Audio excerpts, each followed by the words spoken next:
తిరుపతి జిల్లా సత్తివేడు నియోజకవర్గం పిచ్చాటూరు మండలం చెంచురాజు కండ్రిక గ్రామానికి దొమ్మరాజు గుకేష్ 18 ఏళ్లకే అరుదైన రికార్డు సాధించాడు. ప్రపంచ చెస్ ఛాంపియన్షిప్ లో చివరి గేమ్ 14వ రౌండ్ లో చైనీస్ డిఫెండింగ్ ఛాంపియన్ డింగ్ లిరెన్ ను 18 ఏళ్ల భారత చెస్ ప్లేయర్ గుకేష్ దొమ్మరాజు ఓడించాడు. క్రీడా చరిత్రలో అత్యంత చిన్న వయసులోనే వరల్డ్ చెస్ ఛాంపియన్ అవార్డు గెలిచి చరిత్ర సృష్టించాడు. ప్రపంచ చెస్ రారాజుగా గెలుపొందిన గుకేష్ దొమ్మరాజు తెలుగు తేజంతో పాటు ప్రధానంగా పూర్వకులది తిరుపతి జిల్లా పిచ్చటూరు మండలం కావడంతో మండల ప్రజలు ఆనందోత్సాహాలతో సంబరాలు చేసుకుంటున్నారు. గుకేష్ దొమ్మరాజు ముత్తాత సుబ్బారాజు దొమ్మరాజు చెంచురాజు కండ్రిగా కావడంతో సంబరాలు అంబరాన్ని తాకాయి. తిరుపతి జిల్లా పిచ్చాటూరు మండలం చెంచురాజు కండ్రి గ్రామం గుకేష్ దొమ్మరాజు వాళ్ళ ఇల్లు ఇది.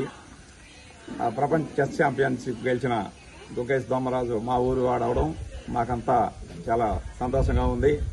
అతను ఇలాంటి ఛాంపియన్షిప్స్ ఇంకెన్నో గెలవాలని మేమంతా మనస్ఫూర్తిగా కోరుకుంటున్నాం.